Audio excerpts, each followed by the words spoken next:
कीर्ति अपनी माँ के घर में आते ही गुस्से से अपना बैग पटक कर रखती है और सोफे पर बैठ जाती है। बेटी, तुम यहाँ पर अचानक से? सब ठीक तो है ना? ठंड कितनी हो रही है, जर्सी भी नहीं पहनी तुमने। ससुराल में कुछ हुआ है क्या? कीर्ति ठंड से कांपते हुए पुतले की तरह बैठी रहती है। शोभा उसे अपना शॉल उड़ा देती है। बताओ बेटी, क्या तुम्हारे पति से तुम्हारी लड़ाई हो गई है? अगर ऐसा है तो मैं मयंक से बात करती हूँ। जाओ मम्मी, क्या सोचकर आपने मेरी शादी उस घर में करवा दी? ये सोचकर कि ससुराल में मेरी बेटी 10 ननंद के ऊपर राज करेगी। 10 ननंद हैं तो वो मुझे अपनी महारानी बना लेंगे। 10 ननंद क्या मेरे आगे पीछे 10 दासियों की तरह घूमेंगी? अरे सिर्फ नाम की ही 10 ननंद है मेरी। हे भगवान, ये सब क्या अनाप शनाप बक रही है तू? तेरा दिमाग तो ठीक है ना? हाँ माँ, ठीक ही हूँ मैं। आपको क्या, आप तो टिपिकल टाइप की वुमेन बनकर मुझे ही गलत समझना। तौबा तौबा, तू ये कैसी बातें कर रही है? चल अब अपनी माँ को तो बता, ये सिर्फ नाम की नंदों ने आखिर कर क्या दिया? बताती हूँ माँ, सब बताती हूँ। अब भी सुनकर आज पागल ना हो गई तो देखना, ये सब तो शुरुआत से ही शुरू हो गया है। कार में बैठी हुई कीर्ति अपनी मन में ख्याली पुलाव बना रही होती है। फाइनली मेरी शादी मयंक जी से हो गई। इतना हैंडसम और कूल पति मिला है मुझे। सुबह शाम स्नैप डाल डाल कर अपने दोस्तों को चिढ़ाऊंगी। #मॉर्निंग ब्रेकफास्ट विद हबी जी, #क्यूट कपल, #कपल जर्नी। सबको मेरी हैप्पी मैरिज लाइफ शो करूंगी। मजा ही आ जाएगा। उफ, ठंड लग रही है। क्या हुआ, किन ख्यालों में खोई हुई हो? ठंड लग रही है क्या? बस आप हो ना, माई हॉट ब्लैंकेट। दोनों कुछ देर में घर पहुंच जाते हैं, जहां कीर्ति घर से गृह प्रवेश के लिए उतरती है और घर की चौखट तक आती है। लेकिन वहां पर 10 नंदों को देख कीर्ति की आंखें फटी की फटी रह गई और ठंड गायब। ये मोहल्ले की लड़कियां घर पर क्या कर रही हैं? अरे बहू, स्वागत है तुम्हारा तुम्हारे ससुराल में। आने में कोई दिक्कत तो नहीं हुई? नहीं माँ जी, आराम से आई हूँ। चलो अब अंदर आ जाओ। वाह भाई, ऐसे कैसे? सूखे सूखे थोड़ी ना आने देंगे हम अंदर। लाओ हमारा नेक तो पहले। इन सबको नेक देना शुरू किया तो मेरा बटवा ही खाली हो जाएगा। बहू, ये सब तुम्हारी ननंद है, सबको बराबर देना पड़ेगा। कीर्ति धीरे धीरे सबको नेक देती है, जिसके बाद उसे घर में आने दिया जाता है। 10 नंद उससे हंसी ठिठोली करने लगती हैं।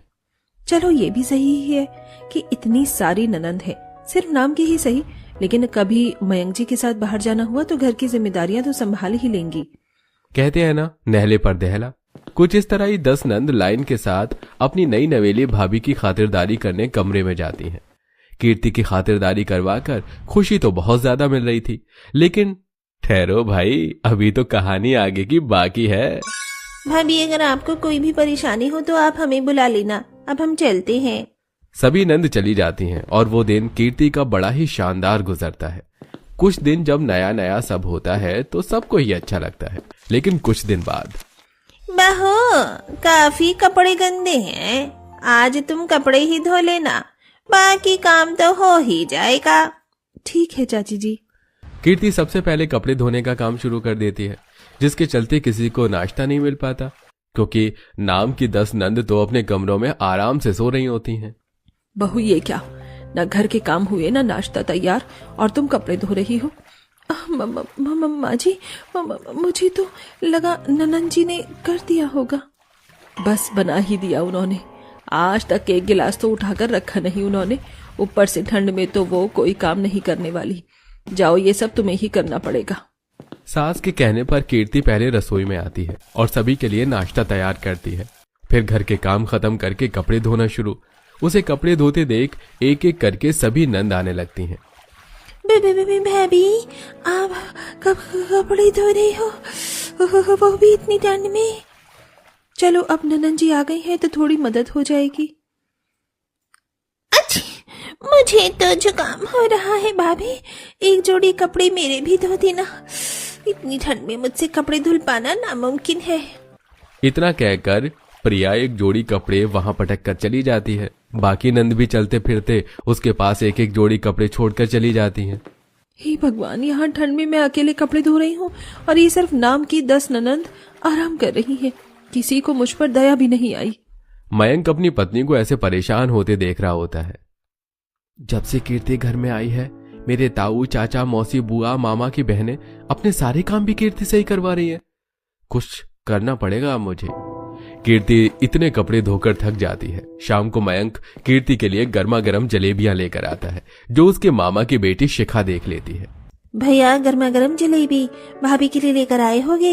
ये जलेबियां तो हम सारी बहन ही खा लेंगी, आप उनको और ला देना भैया। शिखा सारी जलेबियां ले जाती है और सारी बहनें मिलकर जलेबी खा लेती हैं। कीर्ति अपने कमरे में ये सब देख लेती है। मयंक के कमरे में आते ही वो चुपचाप बैठी रहती है। माफ करना, तुम्हारे लिए जलेबी लाया था, लेकिन बहनों ने मांग की, उन्हें मैं मना नहीं कर पाया। कोई बात नहीं जी। मयंक कुछ नहीं कह पाता सिवाय कीर्ति की आंखों से आंसू पोंछने के। ऐसे ही कुछ दिन पहले कीर्ति ने अपना महंगा मेकअप का सामान ऑर्डर किया था और उसके सिर्फ नाम की नंदों को किसी शादी में जाना था, जिसके चलते वो सभी एक साथ कीर्ति के पास आईं। भाभी, हम सबको आज अपनी सहेली की शादी में जाना है, आपका मेकअप इस्तेमाल कर सकते हैं क्या? कर लो, लेकिन ध्यान से, काफी महंगा सामान है। Mac, Dior, Milani, Swiss beauty, Glad, ये सब काफी एक्सपेंसिव है। आप समझ रही हो ना ननन जी? हाँ हाँ भाभी जी, आप चिंता मत कीजिए, बस हल्का सा ही मेकअप करना है। कीर्ति घर के कामों में लग जाती है और यहाँ उसकी नंद उसके मेकअप से ब्यूटी क्वीन बन जाती हैं। एक बार में जब 10 नंद मेकअप करेंगी तो मेकअप कहाँ बचने वाला था। हे भगवान, हजारों रुपए का मेकअप मेरी 10 नंदों ने आज ही खत्म कर दिया।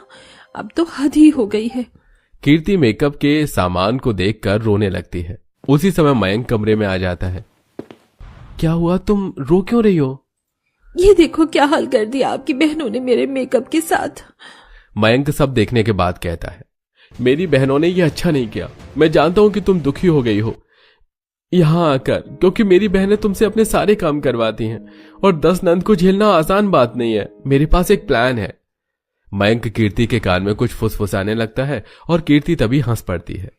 अच्छा प्लान है, लेकिन पहले मैं अपनी सहेली की शादी में होकर आ जाऊं, उसके बाद। ठीक है, तब तक मैं प्लान की तैयारी करता हूं। शाम के बाद कीर्ति अपनी सहेली की शादी में पहुंच जाती है। कुछ वक्त वो उससे बैठकर बात करती है। जो तो लकी है कि तेरी 10 ननंद है, सब तेरे साथ मिलकर काम करवाती होंगी। मेरी तो एक भी ननंद नहीं है। नहीं, सिर्फ नाम की 10 ननंद है, बाकी तो सब मुझे ही करना पड़ता है। मैं तो दुखी हो चुकी हूँ 10 नंदों से। कीर्ति अपनी सारी कहानी अपनी सहेली को सुनाती है। अब तो ये सुनकर खुशी हो रही है कि मेरी कोई ननंद नहीं है। कुछ देर हंसी ठिठोली के बाद कीर्ति वापस ससुराल आ जाती है। घर के सभी सदस्य बैठे होते हैं, जहां मयंक सबसे कहता है, मैं और कीर्ति 2 हफ्तों के लिए नैनीताल घूमने जा रहे हैं, हनीमून के चलते। अच्छी बात है बेटा, चले जाओ। ये लोग गई तो घर के काम कौन करेगा? भैया, क्या हम भी चल सकते हैं? नहीं, ये सिर्फ मेरी पत्नी के लिए। इस बार तो मयंक साफ मना कर देता है और पहली फ्लाइट पकड़कर कीर्ति के साथ नैनीताल के पहाड़ों में आ जाता है। बहुत सारे सपने देखे थे, चलो आपके प्लान के चलते हनीमून ट्रिप तो सक्सेस हो गई। इन पहाड़ों में बहुत मजा आ रहा है। मुझे भी।